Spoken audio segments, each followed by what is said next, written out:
Overdoses continue to increase at shocking levels across our country, specifically fentanyl.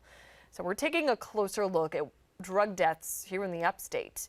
Now we're also talking with two families who've lost loved ones.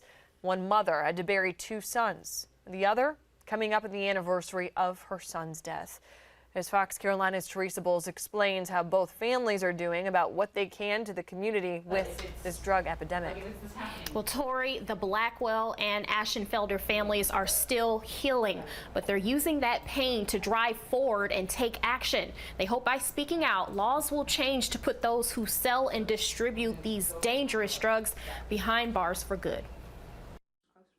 Jeffrey Dale Tolliver, 39. He's a sweetheart, he was. Donnie Dwayne Strange, 37. Dean Allen Ashenfelder Jr., 31. Great sense of humor. 3 of the 900,000 we lost to fentanyl in this country, each leaving grieving families behind to try to process what went wrong.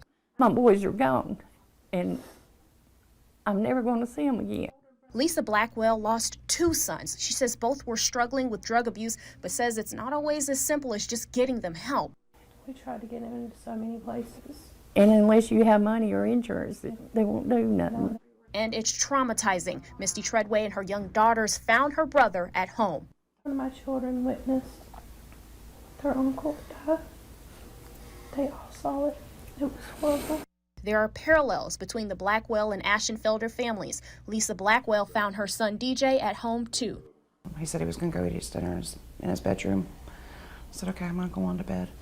And I came down the next morning to wake him up for work, and he was gone. CDC data shows synthetic opioid deaths increased by 23% from 2020 to 2021, and all it takes is 5 grains of salt's worth. He had joined the Army and was thriving. Got injured, and he was put on opioids.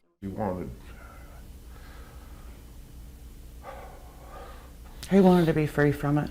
Dean and Lori got tattoos to remember him, and they're hoping state legislators listen to their messages for change.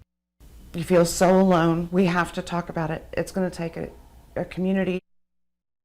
The Ashenfelders rallied for DJ a few weeks ago, and Blackwell is planning a rally for her sons in August and to donate care packages with Narcan, which can help someone who's overdosing. She says everybody should have it because you never know when you'll need it to save somebody's life. Cody, Tori. All right, Teresa, thanks. Now, across the country, there's a push to increase penalties for drug dealers. In South Carolina, fentanyl trafficking is punishable by up to 2 years for the first offense. So far, a handful of other states are making prison mandatory for those dealers.